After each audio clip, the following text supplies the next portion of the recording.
Salam sejahtera tuan-tuan dan puan-puan yang dihormati sekalian.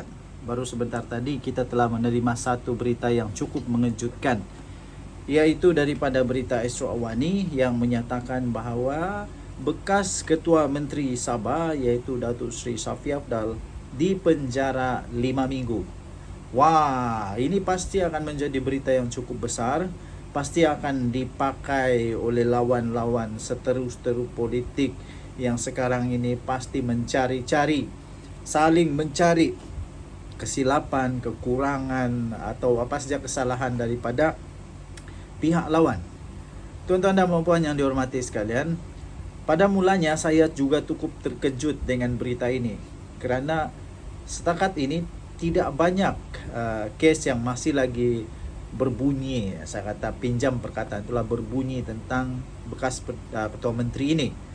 Tetapi rupa-rupanya bila saya dengar siasat dan segalanya, ini bukan tentang keuangan, ini bukan tentang salah laku, ini bukan tentang rasuah, ini bukan tentang pecah amanah, sakau wang rakyat, sakau wang negara atau sakau wang negeri, atau salah guna kuasa, atau macam-macam lagi lah. Ini bukan tentang ekonomi ya, tetapi kesalahan yang telah dijatuhkan kepada beliau ini ialah berkenaan dengan penghinaan kepada mahkamah apabila Datuk Seri Shafie Apdal pada satu ketika dulu dikatakan telah mengeluarkan kenyataan tentang inquest bagi kes Zara yang sangat terkenal dulu.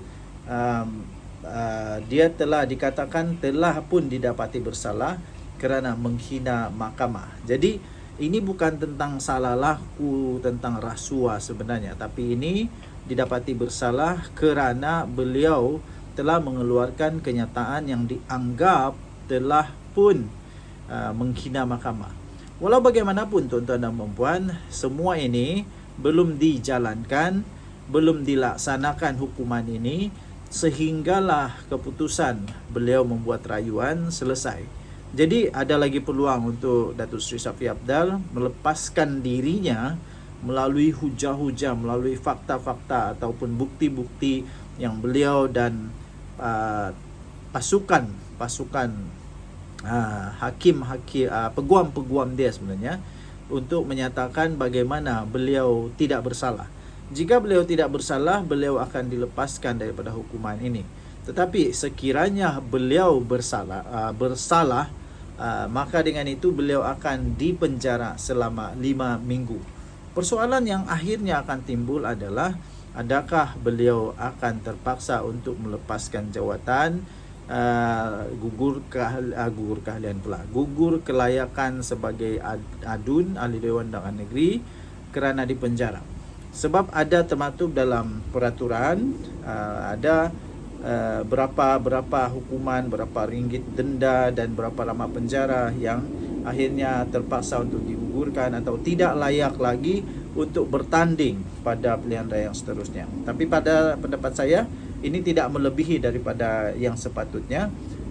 Kalau saya tidak silap 2 bulan. Jadi kalau 5 minggu itu baru sebulan seminggu. Jadi belum lagi lah ya. Jadi tuan-tuan dan puan jangan risau, masih ada rayuan. Tapi pun jangan terlalu yakin kerana keputusan sudah pun dijatuhkan. Cuma saja masih ada peringkat-peringkat seterusnya untuk membuat rayuan. Pasti ini akan menggoncang berita politik untuk negeri Sabah, dan pasti akan semua orang akan bercakap tentang perkara ini untuk beberapa lama. Okey, kita tunggu apa seterusnya respon daripada Shafie Apdal, apa respon seterusnya daripada pihak-pihak yang menyokong beliau, dan apa respon seterusnya daripada semua seteru, rakan-rakan politik, rakan-rakan media dan sebagainya. Kita tunggu saja. Tinggalkan komen anda dan Yot Nadi Suara Rakyat bergema di channel ini. Bye-bye. Salam sejahtera sekali lagi tuan-tuan dan puan yang dihormati sekalian. Angka tak boleh menipu. Pasti angka matematik tidak akan pernah menipu. 1, 1, 2, 2, 3, 3 tak akan pernah menipu. Dan ini rekod yang paling hebat tentang Aminuddin, iaitu Menteri Besar untuk Negeri Sembilan. Rekod Aminuddin ini menjadi taruhan bagi Pakatan Harapan. Pakatan Harapan mempertahankan rekod pentadbiran Menteri Besar Datuk Seri Aminuddin Harun dengan menyifatkan prestasi ekonomi dan keuangan Negeri Sembilan sepanjang 8 tahun beliau sebagai bukti bahawa kerajaan negeri berjaya mentadbir secara berkesan. Pakatan Harapan berkata penilaian terhadap sesebuah kerajaan tidak seharusnya dibuat berdasarkan ceramah politik semata-mata. Sebaliknya, ia perlulah berpandukan kepada pencapaian yang boleh diukur menerusi data ekonomi, kedudukan kewangan negeri dan manfaat yang diterima rakyat. Ini amat tepat, tuan-tuan dan puan-puan. Untuk kita mau memilih seseorang pemimpin, kita perlu melihat kepada fakta, bukan hanya kepada persepsi semata-mata.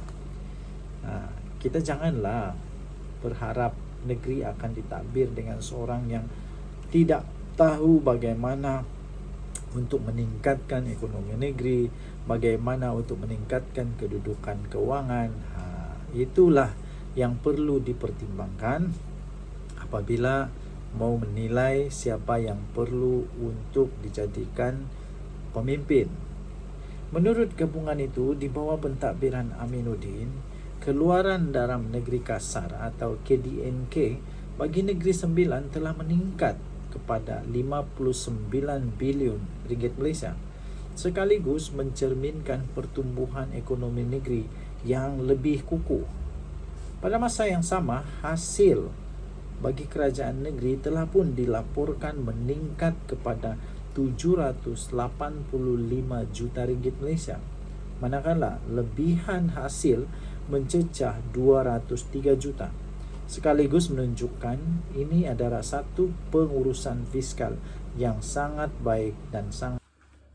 Sebelum saya teruskan, izinkan saya untuk berkongsi manfaat sesama kita. Bagi anda yang sedang berikhtiar kerana ada sakit penyakit 3 serangkai, kencing manis, buah pinggang, darah tinggi, kolesterol, gout, apa saja penyakit termasuk penyakit saraf, penyakit lelaki, penyakit perempuan, kanser, mata, hati, apa saja. Saya ingin kongsikan produk daripada 4Life Research, Transofactor.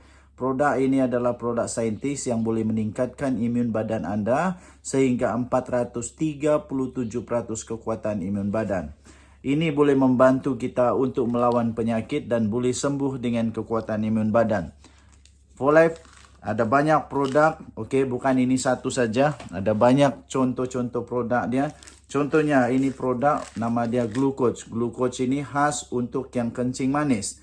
Kemudian glutamin pun ada, kemudian untuk mata pun ada, macam-macam ada. Jadi dia boleh meningkatkan imun badan anda sehingga 437% kekuatan melawan penyakit.